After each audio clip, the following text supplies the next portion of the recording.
Ici, l'onde est harmonique. Bonjour et bienvenue dans cette séance qui a pour objet les ondes progressives sinusoïdales. Alors l'objectif étant de fournir avec justificatif des propriétés intéressantes sur la propagation des ondes sinusoïdales. Alors, considérons une longue corde tendue horizontale, initialement au repos, et un vibreur. Ce dernier communique à l'extrémité S une vibration sinusoïdale d'amplitude arbitraire A et de période T. La durée minimale au bout de laquelle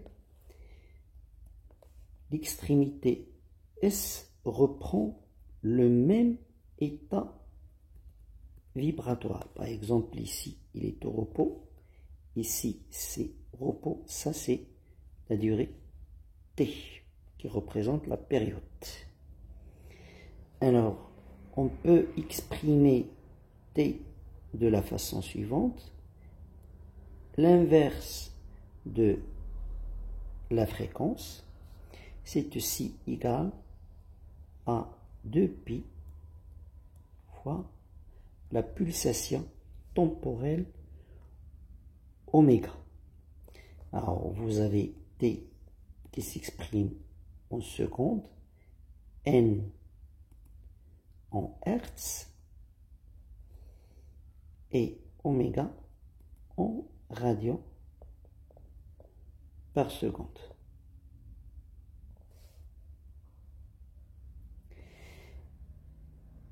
Alors, l'élongation YS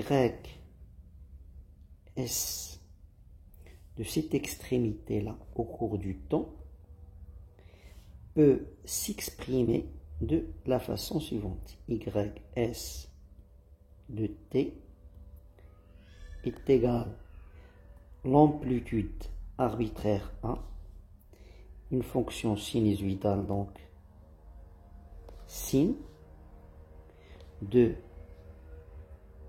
d'un argument qui doit être scalaire.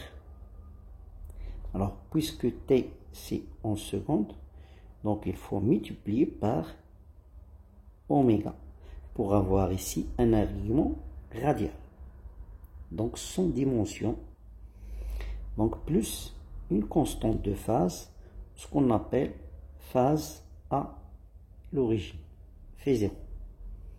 Alors, la vibration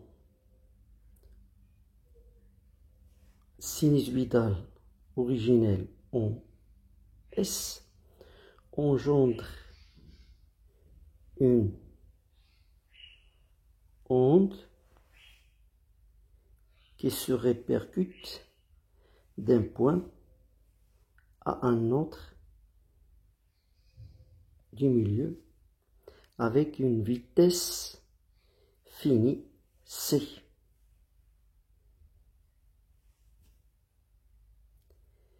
Cette propagation résulte en fait du lien entre le temps et l'espace.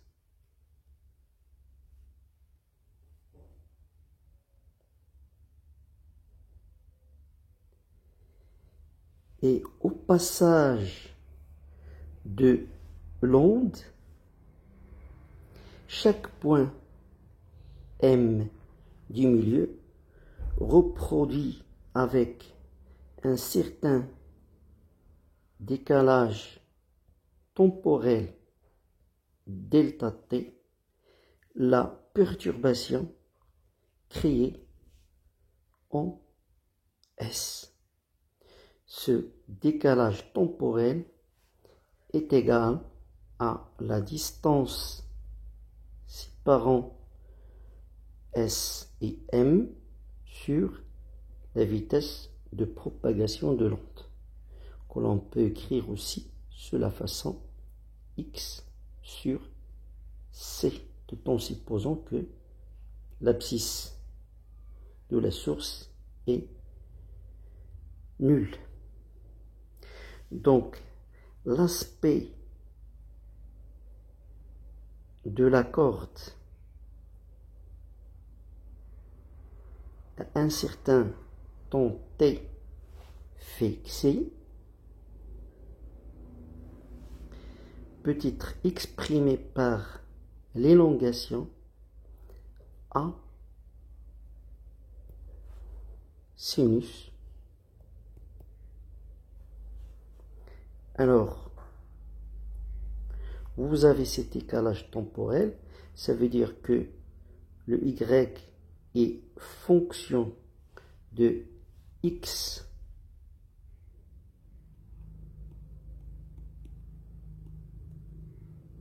de T moins X sur C.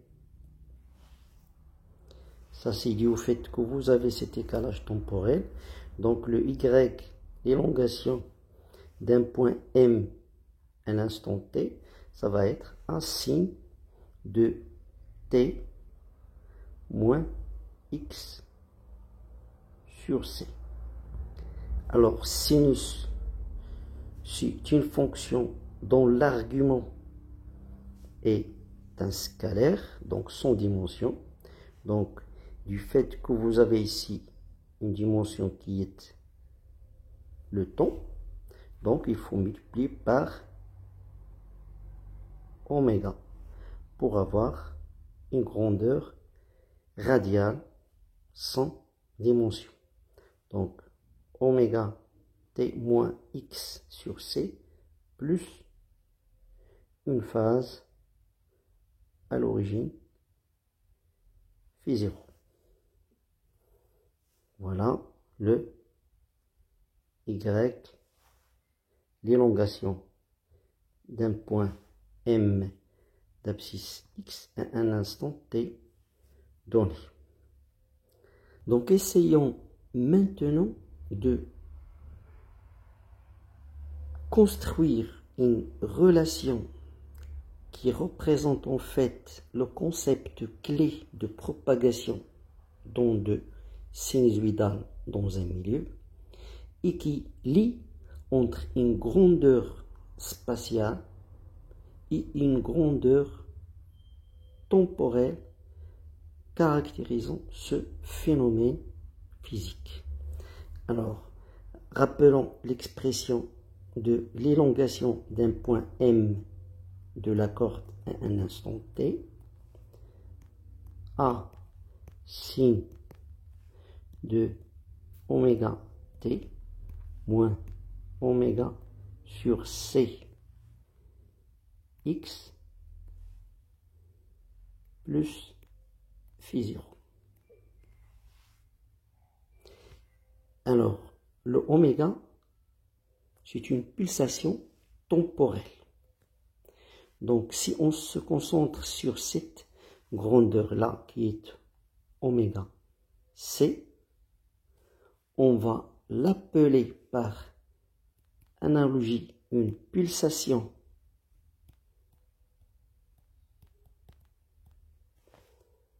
spatiale.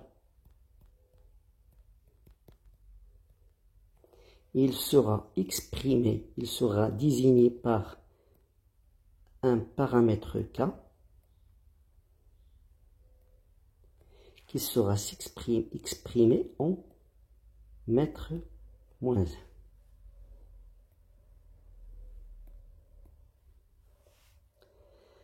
Alors, sachant que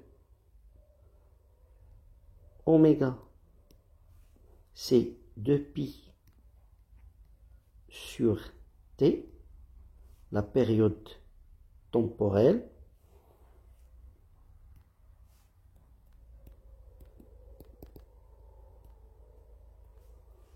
alors K, ça va être égal à 2pi sur C fois T.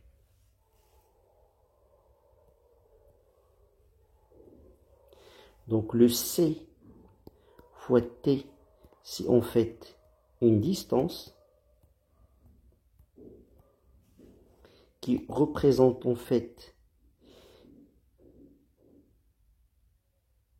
la distance parcourue par l'onde pendant une durée égale à sa période. Donc, on va la noter, on va la désigner par lambda. Lambda, ça va être C fois T. Alors, c'est C fois T, c'est encore C sur la fréquence N. Donc, on voit bien ici qu'on a ce lambda là, on va l'appeler une longueur d'onde. Donc il est exprimé en mètres si la distance parcourue par l'onde pendant une durée égale à sa période. Alors on voit bien ici qu'on a un lien entre une grandeur spatiale et une grandeur temporelle qui est la période. Et le lien, c'est une relation de proportionnalité faisant intervenir la célérité de l'onde. Donc, ce lien-là entre l'espace et le temps représente en fait le concept clé de propagation d'une onde sinusoïdale. Donc, cette relation-là, on l'appelle relation de dispersion. Et donc, vous voyez bien que lambda augmente lorsque C augmente, donc il est lié à la nature du milieu, et lorsque la fréquence diminue. Détaillons davantage cette relation de dispersion lambda qui est égal à C fois T en construisant des aspects de la corde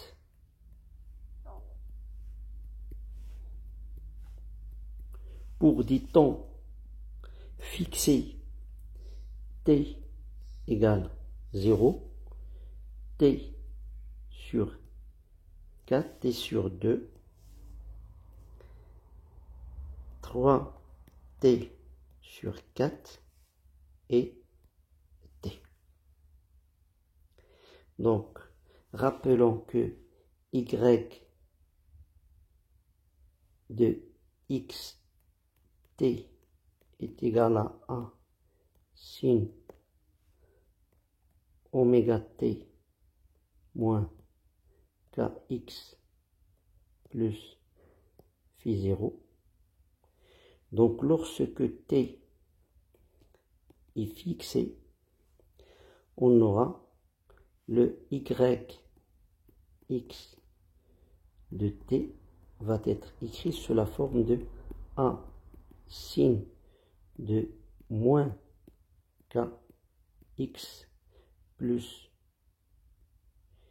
une phase à l'origine psi 0 avec psi 0 qui va être égal à oméga T plus phi 0.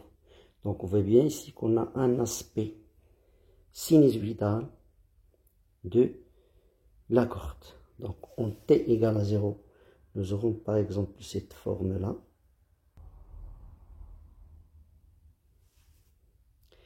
Donc en T égale sur 4, l'onde va se propager de cette distance-là.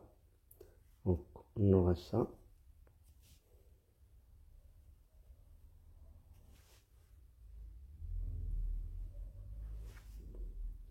Alors, en T sur 2, l'onde se va se propager de cette distance-là. On aura ça.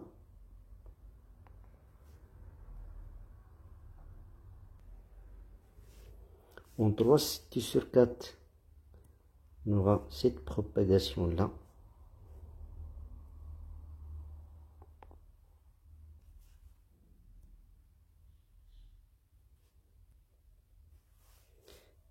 Et au bout d'une période, on aura cette distance-là.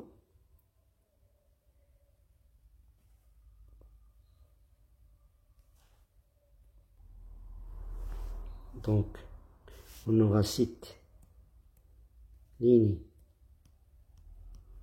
d'onde.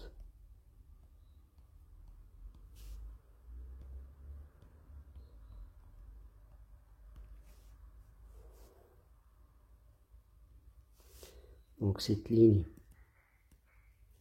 d'onde. Et on voit bien ici la distance parcourue par l'onde au bout d'une période qui est notée lambda. Donc la propagation s'effectue à la vitesse c. Donc on aura la relation lambda est égale à c fois t. Donc nous obtenons la relation de dispersion. Et donc, vous voyez bien que la dépendance, elle est en fait avec la nature du milieu. Donc, par exemple, pour la corde, vous avez l'élasticité de la corde et vous avez aussi l'inertie de cette corde.